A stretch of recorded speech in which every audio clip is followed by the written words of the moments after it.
네, 시채널 시청자 여러분 안녕하십니까? 하나님 마음 알기의 이혜원 목사입니다. 오늘은 야곱의 삶에 개입하시는 그 하나님의 마음에 대해서 함께 알아보겠습니다.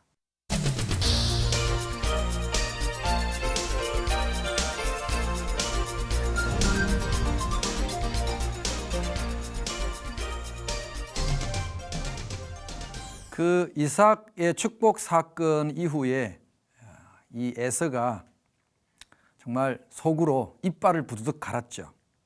아버지가 돌아가시기만 하면 나를 속인 이 야곱을 결코 용서하지 않으리라. 저는 그 에서의 말을 들을 때마다 참 에서가 못난 사람이다 하는 생각을 합니다. 야곱이 자기를 속인 게 아니라 자신이 장자의 명분을 이미 팔았죠, 사실은. 항상 세상 사람들은 자신의 잘못은 생각지 않고 늘 남의 핑계를 댑니다. 여러분, 우리 하나님의 사람들은 자꾸만 핑계를 대면 안 됩니다. 내가 잘못한 거죠. 사실은 에서도 자기가 잘못한 겁니다. 어쨌든 에서가 이렇게 분노하고 막 야곱을 죽이겠다고 씩씩대니까 결국 이 이삭과 리브가가 야곱을 하란으로 보내기로 결정합니다. 명분은 이제 장가를 보낸다는 그런 명분으로 이렇게 보냈죠. 근데 성경에 여러분 보면 이상한 장면이 나옵니다. 야곱이 기름 한 병 달랑 들고 이게 하란으로 떠나는 장면이 나와요. 그래서 여러분, 기름 한 병 달랑 들고 나갔다는 건 요즘 말로 하면 돈이 없었다는 거예요. 그 먼 길 여행을 떠나는데 어떻게 돈도 없이 갔을까요? 그리고 여러분, 결정적으로 장가를 가려면, 신부를 데리고 오려면, 여러분, 우리 지난번 시간에 2주 전에 제가 엘리에셀이 리브가를 데리러 오는 장면을 말씀드린 적이 있잖아요. 그때 보시면 알겠지만 적어도 신부를 데리러 가려면 어느 정도 가야 됩니까? 낙타 10마리 정도는 싣고 가야 되는 게 그게 정상 아니에요? 그래서 신부에게 지참금을 줘야 되니까. 근데 왜 야곱은 기름 한 병만 달랑 들고 갔을까요? 좀 이런 게 궁금해요, 사실은 우리가 성경에서. 근데 성경은 여기에 대해서 아무런 얘기를 안 해줘요. 유대인의 전성에 의하면, 또 여러분 이거 성경에 없는 이야기는 그냥 재미로만 들으세요. 유대인의 전성에 의하면 어머니 리브가가 며느리를 얻으러 오라고 많이 챙겨줬대요. 재산을 말하자면 이렇게 돈을 많이 약대에다 이제 낙타에다 싣고 챙겨줬는데 그걸 중간에서 에서가 다 가로챘다는 거예요. 에서가 다 가가지고 한 푼도 줄 수 없다고. 그러면서 기름 한 병만 딸랑 들려가지고 살든지 죽든지 한번 가봐 하고 보냈다고 해요. 어쨌든 야곱은 그 기름 한 병 들고 들판에서 성경에 보면 이렇게 들판에서 잤다고 나와 있어요. 제가 지난주에 리브가가 최초의 분장사라고 말씀드렸죠. 오늘은 최초의 노숙자 이야기가 나옵니다. 야곱이야말로 인류 최초의 노숙자죠. 이제 들판에서 돌베개를 베고 정말 처량하게 자는 거예요. 그때 하나님께서 이 야곱에게 나타나십니다. 오늘 주제가 야곱의 삶에 개입하시는 하나님 마음이라고 하는데, 하나님이 때때로 우리의 삶에 개입하실 때가 있어요. 언제 개입하시느냐? 야곱의 경우에는요, 이때 이 들판에서 지금 자고 있는 야곱에게 하나님께서 나타나십니다. 천사들을 보내가지고 이 하늘에서 사닥다리가 내려오고 그 사닥다리를 천사들이 오르락내리락 하는 그런 걸 야곱에게 보여주세요. 여러분, 야곱이 들판에서 잘 때 그 장면을 한번 상상해 보세요. 얼마나 겁도 났겠어요.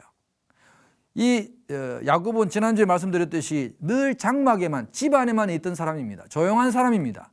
형처럼 산에도 한번 제대로 안 가봤을 거예요. 더구나 이렇게 멀리 길을 떠나고 여행을 해본 적도 없을 거예요. 야곱에게서는 얼마나 두려운 일이었을까라는 생각을 합니다.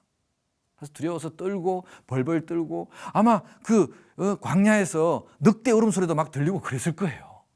막 무서워 떨고 있는 그 야곱에게 하나님이 나타나셨어요. 창세기 28장 15절 말씀을 우리가 한번 보면, 내가 너와 함께 있어 내가 어디로 가든지 너를 지키며 너를 이끌어 이 땅으로 돌아오게 할지라. 내가 내게 허락한 것을 다 이루기까지 너를 떠나지 아니하리라. 하나님이 이렇게 약속하셨어요. 이게 최초의 임마누엘의 약속입니다. 내가 너와 항상 함께 하겠다. 네가 어딜 가든지 내가 너를 지켜주겠다 하면서 하나님께서 먼저 야곱에게, 야곱이 요청한 게 아니에요. 성경에 보면 야곱이 하나님을 불렀다, 뭐 하나님을 간절히 도와달라고 외쳤다 이런 말씀이 없어요. 하나님이 먼저 야곱의 삶에 개입을 하십니다. 들어오시는 거예요, 우리 삶 속으로. 그리고는 이렇게 말씀을 하셨어요. 야곱이 나중에 이 땅을 베델이라고 불렀어요. 하나님의 문, 천국의 문이라고 불른 그곳에서 하나님을 만났죠. 돌베개를 베고. 그래서 야곱이 그곳에서 하나님을 만나서 용기가 났겠죠. 여러분, 하나님이 우리 삶에 개입하실 때 우리는 용기를 얻습니다. 힘을 얻어요. 그래서 야곱이 힘을 내가지고 하나님, 정말 하나님께서 내게 이렇게 아버지 집에 무사히 잘 돌아오게 해주시면 내가 하나님 앞에 바로 이곳에서 제단을 세우고 이 돌베개를 기둥 삼아서 제단을 세워서 하나님께 내가 정말 제사를 드리겠습니다. 그리고 내가 얼마를 벌었든 간에 내가 그 많은 세월 동안에 벌은 모든 돈의 10의 1조를 하나님께 드리겠습니다. 이렇게 서원을 하죠. 두 가지 약속을 합니다. 그리고 이제 야곱이 외삼촌 집으로 갔죠. 여러분 궁금하지 않으세요? 어떻게 기름 한 병 딸랑 든 야곱이 외삼촌 집까지 그 먼 길을 굶지 않고 갔을까? 하나님이 함께 하겠다고 하셨으니까 성경에 기록되지 않지만 많은 하나님의 기적이 그 가운데 저는 있었을 거라고 봅니다. 좋은 사람을 만났든지 어떻게 했든지 야곱이 마침내 외갓집에 도착했죠. 아마 몰골이 좋지는 않았을 거라고 저는 봐요. 그 외갓집에 도착해가지고 그 우물가에서 물을 얻어먹다가 이 외삼촌의 둘째 딸 라헬을 만납니다. 운명적인 만남이죠. 아마 야곱은 그때 라헬을 만났을 때 첫눈에 뿅 갔을 거예요. 라헬을 만났는데 너무 예쁜 거예요. 그래서 물을 떠다 주는데 그 생글생글 웃으면서 물을 떠다 주는데 너무 예뻐. 근데 알고 봤더니 자기가 그렇게 간절히 찾던 외삼촌의 딸이야. 그래서 이제 껴안고 말이죠. 울면서 자기의 신분을 밝히니까 이 라헬이 깜짝 놀라가지고 이제 아버지 집에 달려가서 저 멀리 가나안에서 친척이 왔으니까 여러분 그 사랑하는 여동생 리브가의 아들이 왔으니까 그냥 라반이 그냥 헐레벌떡 쫓아와가지고 막 내 조카라고 끌어안고 막 울고 아주 분위기 좋았어요. 그래서 야곱이 외삼촌 라반의 집에서 같이 이제 살았습니다. 처음에 한 달 동안 정도는 그냥 뭐 일도 안 하고 그냥 맨날 잔치 베풀고 음식도 주고 했죠. 근데 야곱은 또 원래 집안에서 일을 잘 차근차근 아주 세밀하게 잘 하던 사람이니까 양도 잘 돌보고 이제 그런 일들을 잘했던 것 같아요. 외삼촌이 딱 눈여겨 보니까 이 조카가 참 성격도 차분하고 일을 잘하는 것 같아요. 그래서 조카야, 아무리 내 조카지만 내가 어떻게 공짜로 일을 너희 시키겠느냐. 너 당분간 여기 좀 있고 살 것 같으면 아예 내가 너에게 좀 임금을 정하고 내가 월급을 주고 일을 좀 시켰으면 좋겠다. 그러니까 야곱이 뭐라고 하느냐 하면 사실 외삼촌 저에게 임금을 주시려면 그 임금의 7년치를 제가 외삼촌에게 도로 다 모아서 드릴 테니까 그 대신 내가 외삼촌의 둘째 딸 라헬을 내가 사랑하니까 라헬을 내 아내로 달라고 한 거예요. 외삼촌은 이미 사실은 눈치를 채고 있었던 바였어요. 이 야곱이 라헬을 보는 눈길이 심상치 않았거든요. 그래서 오케이. 그래서 7년치 임금을 말하자면 지참금으로 받고 둘째 딸 라헬을 야곱에게 주기로 한 거죠. 그래서 야곱이 그냥 그때부터 외삼촌의 양을 치는 목동 일을 하는 거예요. 사실 그 당시에 이 목동 일이라는 것은 여러분 굉장히 힘든 일이었어요. 그렇게 막 목가적이고 낭만적인 그런 일이 아니에요. 하루 종일 양의 그 풀을 찾아다녀야 되죠. 양을 돌봐야 되죠. 맹수로부터 양을 지켜야 되죠. 보통 여러분 힘든 일이 아니었어요, 사실. 그래서 야곱이 7년 동안 일을 했는데 여러분 성경에 이렇게 기록해 놨어요. 야곱이 라헬을 연애함으로 너무나 사랑하니까 7년을 며칠같이 여겼더라. 수일같이 여겼더라. 그렇게 써놨어요. 그러니까 한마디로 말해서 금방 지나간 거예요.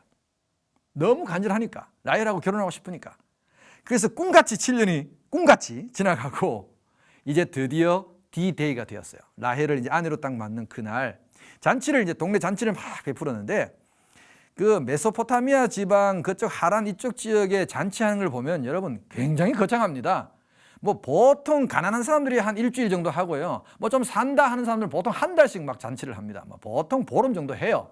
막 동네 사람 다 불러가지고 그냥 술 먹고 같이 이제 춤추고 놀고 아마 이제 그날이 다 지나가지고 딱 이제 그 신부의 방에 들어가는 때 그때 이 야곱이 신방에 얼마나 기대를 하고 들어갔겠어요. 두근두근 하는 마음으로 탁 들어갔죠.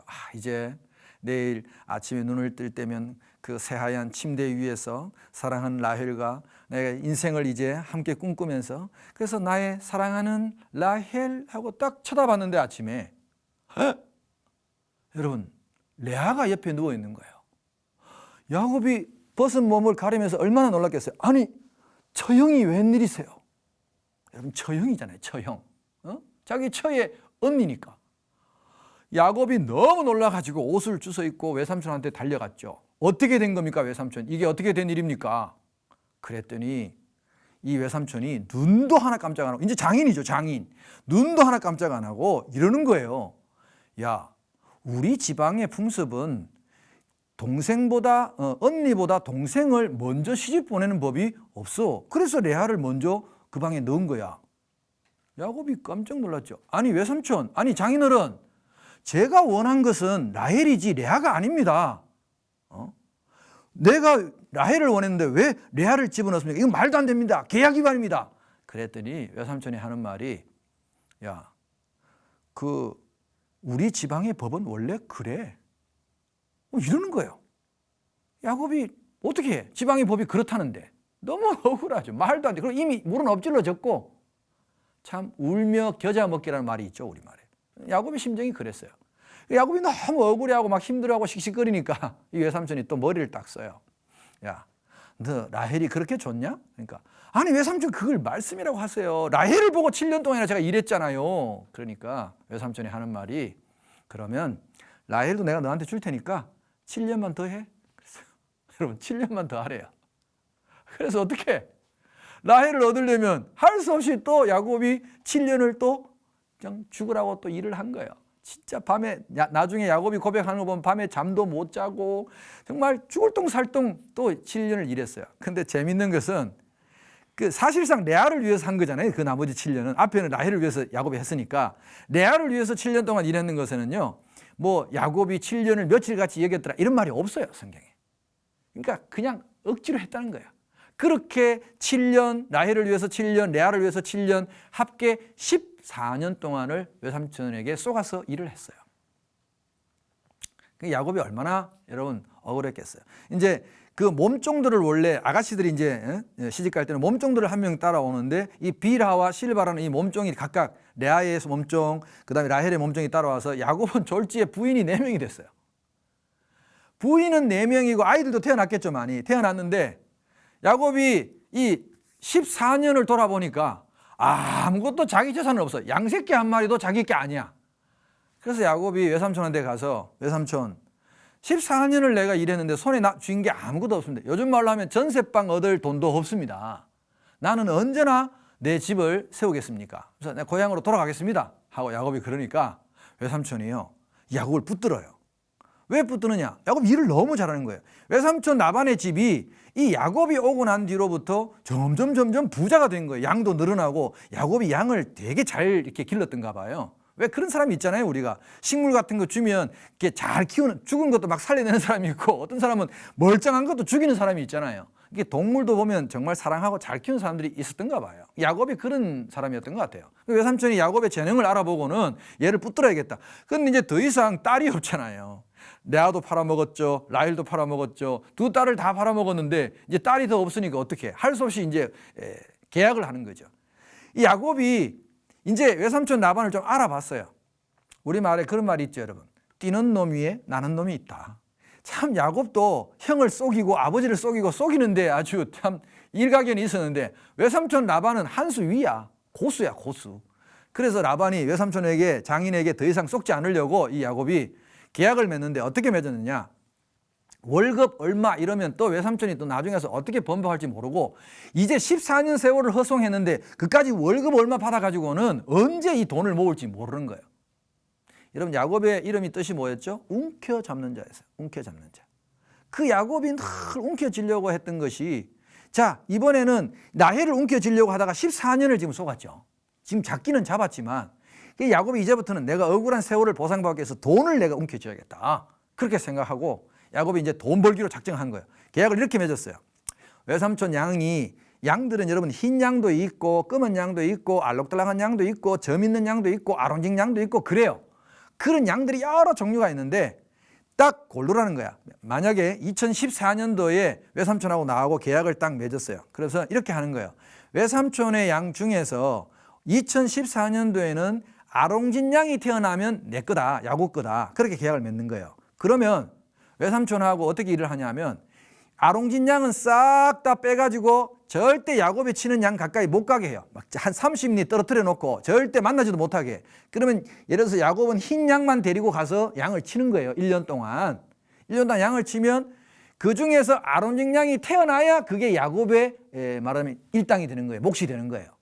근데 외삼촌 라반이 그 계약을 오케이 합니다. 순순히 오케이 해요.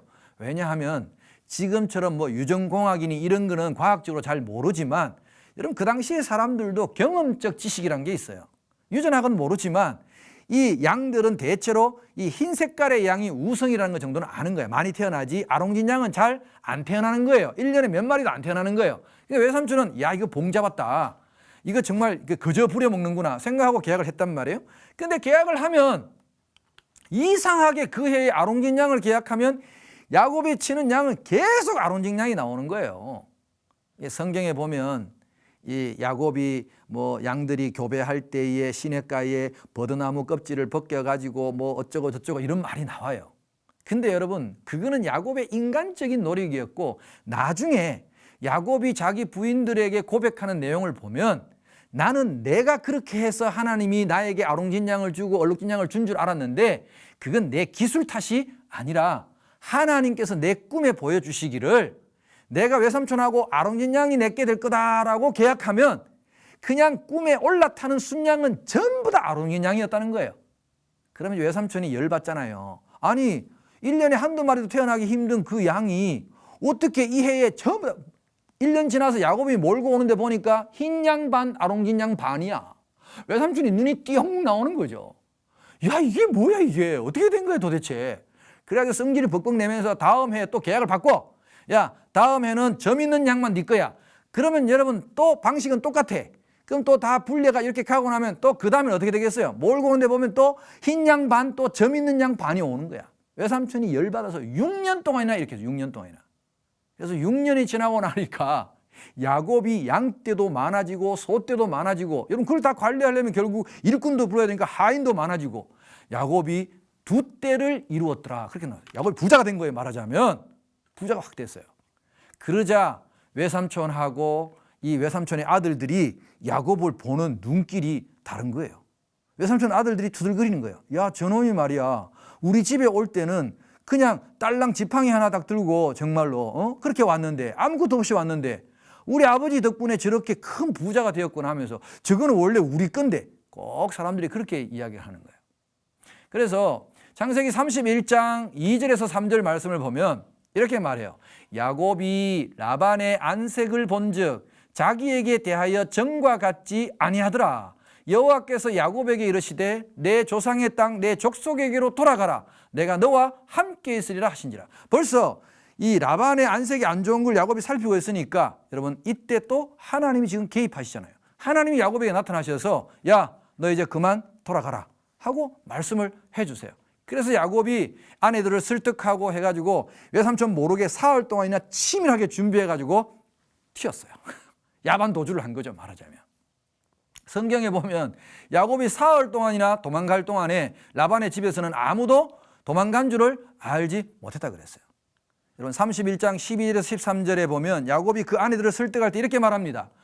내 눈을 들어보라. 양떼를 탄 순양은 다 얼룩무늬 있는 것, 점 있는 것과 아롱진 것이니라. 라반이 내게 행한 모든 것을 내가 보았노라. 하나님이 보고 계셨다는 거예요. 여러분 보고 계셨으니까 하나님이 개입하실 수 있죠.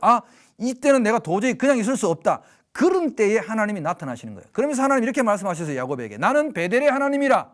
내가 거기서 기둥에 기름을 붓고 거기서 내게 서원하였으니 지금 일어나 이곳을 떠나서 내 출생지로 돌아가라 하셨느니라. 이렇게 아내들을 설득했어요. 야곱이. 그리고는 이제 떠났죠. 아내들도 동의하고. 근데 여러분 아는 대로 이 라헬이 그동안 아버지가 우리한테 해준 게 뭐냐? 우리 시집 갈 때 아버지가 지참금 다 꿀꺽하고 우리한테 아무것도 해준 게 없다 해서 아버지 라반이 아끼던 드라빔이라는 가정 수호신을 하나 훔쳐서 라헬이 도망갔어요. 그러니까 그 소식을 듣고는요, 라반이 야곱이 도망갔다는 소식을 듣고 이 병사들을 모아가지고 기병을 타고 쫓아옵니다. 쫓아와가지고 이제 내일이면 이 야곱을 이제 잡을 수 있는 그런 거리에 왔을 때 놀랍게도 하나님께서 이 라반의 꿈에 나타나셨어요. 그러니까 적극적으로 하나님이 개입하시는 거죠. 창세기 31장 24절의 말씀에 보면 밤에 하나님이 아람 사람 라반에게 현몽하여 이르시되 너는 삼가 야곱에게 선악간에 말하지 말라 하셨더라. 여러분, 선악간에 말하지 말라는 뜻이 뭘까요? 이거는 하나님이 보실 때에도 야곱이 인간적으로 잘했다는 건 아니에요. 그렇잖아요. 아직 라반이 죽이겠다고 말한 적도 없고 구체적으로 행동한 게 없는데 야곱이 지레 겁을 먹고 외삼촌 안색이 안 좋다는 이유로 도망간 거 아니에요. 물론 하나님이 가라고 하셨지만 어쨌든 그렇게 왔는데 이 외삼촌 라반에게 네가 뭔데 선과 악을 구분하느냐. 이걸 내 자식이 야곱이 잘못했다 하더라도 내가 개입하고 내가 다스릴 거니까 너는 가만히 있으라. 이런 뜻이에요. 참 하나님이 적극적으로 이 야곱의 삶에 개입하시는 것을 우리가 볼 수 있습니다. 그래서 결국 라반이 하나님의 그 현몽 때문에 겁을 잔뜩 집어먹고 야곱에게 손 하나 못 대고 오히려 야곱과 평화 조약을 맺고 돌아갑니다. 물론 이제 그 드라빔을 찾기 위해서 막 라헬의 장막까지 막 뒤지고 다 찾았는데 라헬이 또 그때 기지를 발휘해가지고 말 한 장 밑에다가 드라빔을 딱 감춰놓고 자기는 생리가 나서 못 움직이는 것처럼 그렇게 아버지를 속였죠. 아버님 죄송합니다. 제가 지금 몸이 불편해서 못 일어나겠습니다. 사실은 그 밑에 딱 감춰놓은 거죠. 라반이 못 찾고 나오니까 또 야곱이 막 방방 뜨면서 야곱은 몰랐어요. 라헬이 감춘 줄도. 그래서 외삼촌 내가 말이야 지난 20년 동안 외삼촌이 지금 나를 임금을 속인 적이 도대체 몇 번이냐. 내가 외삼촌을 위해서 그렇게 열심히 일했는데 외삼촌이 나한테 해준 게 뭐냐 하면서 막 서로. 그러나 결국 이 라반하고 이 야곱은 이 조약을 맺고 이 외삼촌이 그래 지난 일은 다 잊고 어쨌든 가서 내 딸하고 네가 행복하게 잘 살아라. 그리고 이제 손자 손녀들하고 다 이제 키스를 하고 작별 인사를 하고 라반이 돌아갔죠. 이 야곱은 큰 위기를 넘긴 거죠. 위기를 큰 넘겼습니다. 출애굽기 3장 7절에서 8절 말씀을 보면 여호와께서 이르시되 내가 애굽에 있는 내 백성의 고통을 분명히 보고 그들이 그들의 감독자로 말미암아 부르짖음을 듣고 그 근심을 알고 내가 내려가서 그들을 애굽인의 손에서 건져내고라는 말씀이 있습니다. 하나님은 언제 우리의 삶에 개입하시느냐? 여러분 하나님이 야곱의 삶에 개입하실 때 보면 야곱이 가장 힘들고 어려울 때 고민하고 있을 때 정말 간절한 도움이 필요할 때 하나님이 아니고서는 어떻게 할 바를 알지 못할 때 하나님은 야곱에게 나타나시고 심지어 그 위험 속에서 라반에게까지 나타나셔서 적들을 막아주시고 적극적으로 우리의 삶에 개입하시는 것을 우리가 볼 수 있습니다. 여러분 이 하나님께서 우리의 삶에 개입하시는 그 모습의 절정은 어디냐? 예수님께서 이 땅에 내려오신 사건 아니겠습니까? 우리 인생들이 다 죄악 때문에 죽어가고 있으니까 이 고통 중에 신음하고 죄의 고통 때문에 신음하고 죽어가는 이 인생들에게 하나님께서 불쌍히 여기셔서 적극적으로 우리의 삶에 개입하신 가장 최고의 사건이 바로 예수님께서 인간의 육신을 몸을 입고 이 땅에 오신 사건이라고 저는 봅니다. 요한복음 1장 14절 말씀이 육신이 되어 우리 가운데 거하심에 우리가 그의 영광을 보니 아버지의 독생자의 영광이요 은혜와 진리가 충만하더라. 여러분 하나님이 우리의 삶에 개입하시는 이유는 뭘까요? 하나님이 왜 야곱의 삶에 개입하셨습니까? 야곱이 그 삶의 어려움 고통 중에서 일단 헤어나오기를 원하셨고 하나님이 이 죄된 우리의 삶에 왜 예수 그리스도가 이 땅에 오시기까지 우리의 삶에 개입하셨습니까? 우리를 죄에서 해방시키시고 우리를 억눌린 데서 해방시키시고 자기 자녀가 고통받는 것을 더 이상 보지 않으시겠다는 그런 하나님의 마음이 담겨있지 않습니까?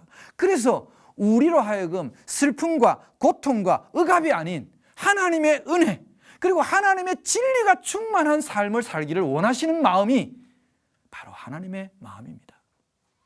저는 야곱의 삶에 개입하시는 그 하나님의 모습을 보면서 참 눈물이 납니다. 오늘 우리에게 오신 우리의 삶에 개입하시는 그 예수 그리스도의 그 모습이 오버랩됩니다. 하나님은 지금도 우리를 사랑하셔서 우리의 삶에 이처럼 적극적으로 개입하고 계시구나. 우리가 목마를 때, 우리가 고통스러울 때, 우리가 가장 힘들 때, 정말 목마른 사슴같이 하나님을 간절히 찾고 원할 때 하나님은 결코 우리를 외면하지 않으십니다. 그리고 우리에게 오십니다. 여러분, 이 야곱의 삶의 일생에 하나님이 몇 번이나 나타나셔서 그의 삶에 끝까지 하나님이 개입하시는 사건을 우리가 볼 수 있습니다. 이건 우리에게도 마찬가지입니다. 신약 성경 빌립보서 1장 6절 말씀에 보면 이런 말씀이 있습니다. 너희 안에서 착한 일을 시작하신 이가 그리스도 예수의 날까지 이루실 줄을 우리는 확신하노라. 바울의 이 고백은요, 바울의 삶 속에 개입하셨던 그 하나님, 다메섹 도상에서 바울을 만나주셨던 그 하나님이 바울의 그 마지막 감옥에까지 끝까지 그의 삶에 개입하시고 함께 하시는 그 고백이 사실은 이 고백 속에 담겨 있습니다. 바울은 이렇게 말합니다. 하나님이 내 삶에 개입하기 시작했다면 그리스도 예수의 날까지 그분은 우리를 함께 해주시고 우리를 간섭하실 것이다. 여러분, 우리가 어릴 때 자랄 때는 부모님의 간섭이 때때로 싫을 때도 있고 그랬죠. 그러나 여러분, 부모님이 우리를 간섭하시는 것이야말로 가장 깊은 부모님의 사랑의 표현입니다.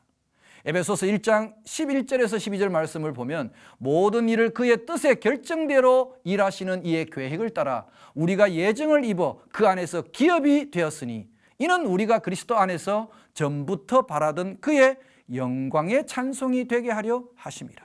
은혜와 진리에 충만한 삶이 되시기를 원하고 또한 우리가 그의 영광의 찬송이 되게 하려 하시는 것이 하나님의 마음입니다. 그래서 하나님이 우리의 삶에 개입하신다는 것입니다. 사랑하는 여러분, 하나님이 우리 삶에 개입해 주시기를 원하십시다. 그것을 귀찮다, 싫다 그렇게 표현하지 마시고 하나님 내 삶에 개입해 주십시오. 나를 다스려 주십시오. 그렇게 오히려 하나님께 우리가 기도하고 나아가는 그런 축복된 삶이 되시기를 바랍니다. 감사합니다.